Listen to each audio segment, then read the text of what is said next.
Hey, thanks for joining me. Today I'm going to talk about probably the number one question that I get from clients and even just from friends.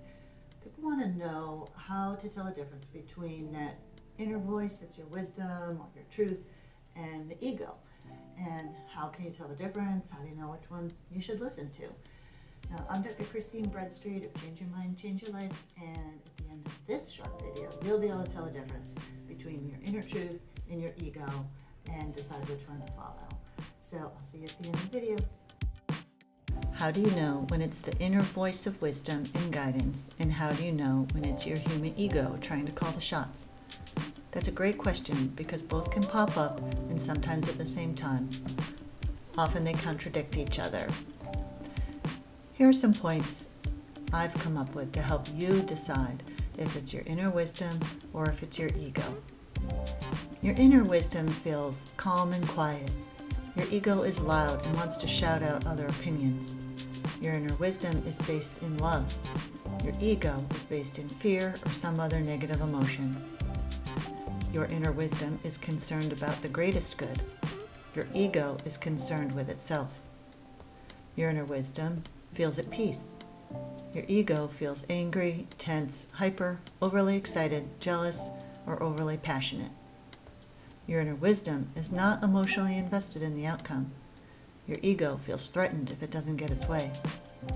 Your inner wisdom is consistent. Its message doesn't change. Your ego changes based on your mood or other changeable things. Your inner wisdom is patient. The ego is not patient. Your inner wisdom needs no excuses, but your ego has plenty of excuses and justifications.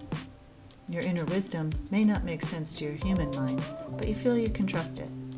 Your ego is full of rationalizations and explanations to try to make it feel right. You sense your inner wisdom coming somewhere from your core, like your heart or your stomach. Your ego, you sense that voice is coming from your head. It takes getting in touch with the subtle signals your emotions, body, mind, and soul send you. And like all things spiritual, the more you try to figure it out with your human mind, the more distant the answer gets. It's best to get quiet about it. Let the answers come to you rather than hunting them down.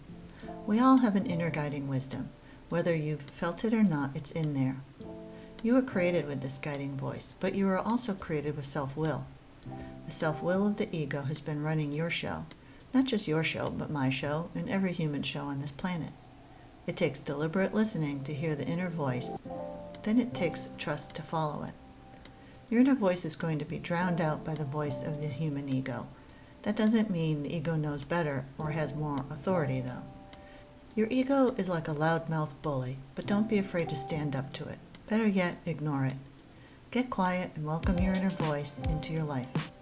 The key is the inner voice is small, but it holds incredible power and wisdom. Remember, spiritual truths are usually the opposite of what your human mind thinks. It only takes a minute or two to touch base with your inner voice. It can sound something like this. Hey there, I've been pretty far removed lately, but I want to say I value you and I trust you. I know the pieces of my life fall together best when I listen to your guidance. I know you love me and your forces are always for the greatest good. I know with you there are no limitations. I'm open to all possibilities. So please guide me. And because my human ego loves to step in and take things over, please speak to me loudly and clearly in a way I can best understand. Thank you. Take a few deep breaths and remain quiet for as long as it feels right to you, then go about your day. Don't be surprised when an answer or an inspiration seems to randomly pop into your awareness later that day.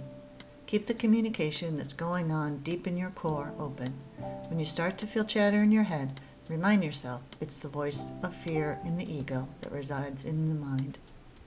It gets easier with time and practice. If you haven't been in the habit of listening to your inner voice, those listening muscles got weak. You'll be surprised how quickly you can get them strong again. Being open to the possibility and a willingness to get quiet is all that's required. Remember, your ego has your ear all day. Dial it down once in a while and invite your inner wisdom to step forward. You can be amazed where it takes you. Hey, thanks for listening.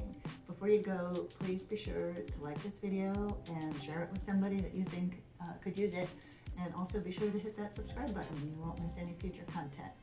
Come visit me at ChristineBroadstreet.com, and I'll see you soon. Bye.